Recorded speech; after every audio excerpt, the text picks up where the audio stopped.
அனைவருக்குமே வணக்கம். சற்று முன் கிடைத்திருக்கக்கூடிய ஒரு மிக மிக முக்கியமான செய்தி ஒன்று வெளியாகியுள்ளது.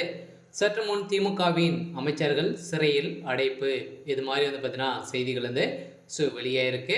இப்போ திமுக சமீப காலத்தில் இருந்தே பார்த்தீங்கன்னா ஒரு மிகப்பெரிய பிரச்சனைகள் போயிட்டு இருக்கு. ஆனால் திமுக சேர்ந்த அமைச்சர்கள் இது வரைக்கும் அனைவரையுமே பார்த்தீங்கன்னா ஊழல் வழக்கில் சிக்கியிருந்தாங்க. இதே மாதிரி பார்த்தீங்கன்னா இப்போ அதிரடியாக அமைச்சர் காந்தி அவர்களும் பார்த்தீங்கன்னா மெகா ஊழல் செஞ்சிருக்காரு அப்படின்ற மாதிரி பார்த்தீங்கன்னா இப்போ பொங்கல் பரிசு கொடுத்துருந்தாங்க இல்லையா. இந்த வேட்டி சேலை விஷயத்தில் பார்த்தீங்கன்னா வசமாக இது வரைக்குமே பார்த்தீங்கன்னா நிறைய பணங்களை ஊழல் செஞ்சுருக்காரு அப்படின்ற மாதிரி இப்போ அண்ணாமலை அவர்கள் பார்த்தீங்கன்னா களத்தில் இறங்கி இப்போ அதிரடியாக ஆட்டத்தை ஆரம்பித்திருக்காரு.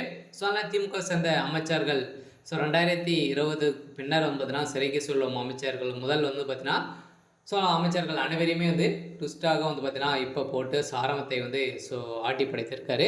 இதை பற்றி இந்த வீடியோவில் பார்க்கலாம். அதுக்கு முன்னாடி நம்ம சேனலுக்கு இப்போ தான் நீங்கள் முதல் முறையாக வந்திருக்கீங்க அப்படின்னா மறக்காமல் நம்மளுடைய சேனலை சப்ஸ்கிரைப் பண்ணி சப்போர்ட் பண்ணுங்கள். வாங்க வீடியோக்குள்ளே போகலாம். பார்த்தீங்கன்னா திமுகவை சேர்ந்த அமைச்சர் காந்தி அவர்கள் பார்த்தீங்கன்னா இப்போ பொங்கல் பரிசு கொடுத்துருந்தாங்க இல்லையா. இதில் பார்த்தீங்கன்னா பொங்கல் தொகுப்பில் வழங்கப்படும் இலவச காட்டன் வேட்டி சேலை திட்டத்தின் ஒவ்வொரு ஆண்டும் ஊழல் செய்து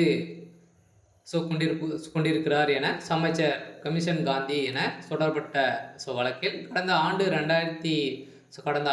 வேட்டி நெசவு செய்ய பயன்படுத்தப்படும் கிலோ 320 வரை விற்கும் பருத்தி நூலை குறைவாகவும் அதில் பாதி விலையே 160 ரூபாய் கிடைக்கும் என பாலிஸ்டார் நுழை அதிகமாகவும் வாங்கி வேட்டி தயாரித்து மக்களை ஏமாற்றிய தமிழக அரசு பாஜக சார்பாக கோவையில் பார்த்தீங்கன்னா உள்ள ஜவுளி ஆராய்ச்சி மையத்தில் ஆய்வு செய்தது.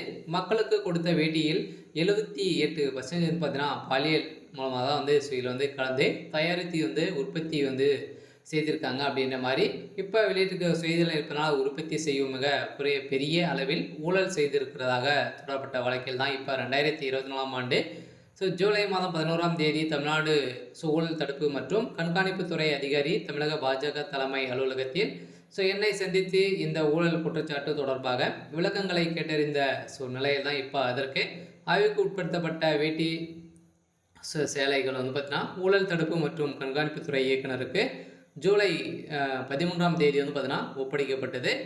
இதன் அடிப்படையில் இதில் மெகா ஊழல் நடந்திருக்கு அப்படின்ற மாதிரி தான் இப்போ பார்த்தீங்கன்னா அதிரடியாக கடந்த டிசம்பர் 3ஆம் தேதி அன்று குறிப்பினை அறிவிக்கப்பட்டது. இதில் பார்த்தீங்கன்னா கூட்டுறவு சங்கங்கள் தரமான வேட்டிகளை அனுப்ப எந்த நடவடிக்கையும் எடுக்காத இருந்த நிலையில் தான் பார்த்தீங்கன்னா இப்போ அதிரடியாக 6/2 அன்று நிர்ணயிக்கப்பட்ட தரமான வேட்டிகளை அரசு கொள்முதல் கிடைத்தது அனுப்பவில்லை என குற்றச்சாட்டுகள் வைத்திருந்த நிலையில் தான் பார்த்தீங்கன்னா இதில் எக்கச்சக்கமான பணங்கள் ஊழல் திமுகவுடைய அரசு செய்திருக்கு அப்படின்ற மாதிரி இப்போ வெளியிட்டிருக்கக்கூடிய செய்தியாக அடுத்தடுத்து பார்த்தீங்கன்னா திமுக 2026க்குள்ளே நிறைய அமைச்சர்கள் சிறைக்கு செல்வாங்க அப்படின்ற மாதிரி களத்தில் இறங்கியிருக்காங்க.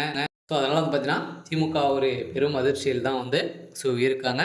சரி, ஓகே. எனக்கான அப்டேட் இதுதான். மறக்காமல் நம்மளுடைய சேனலை சப்ஸ்கிரைப் பண்ணி சப்போர்ட் பண்ணுங்கள். தேங்க்யூ.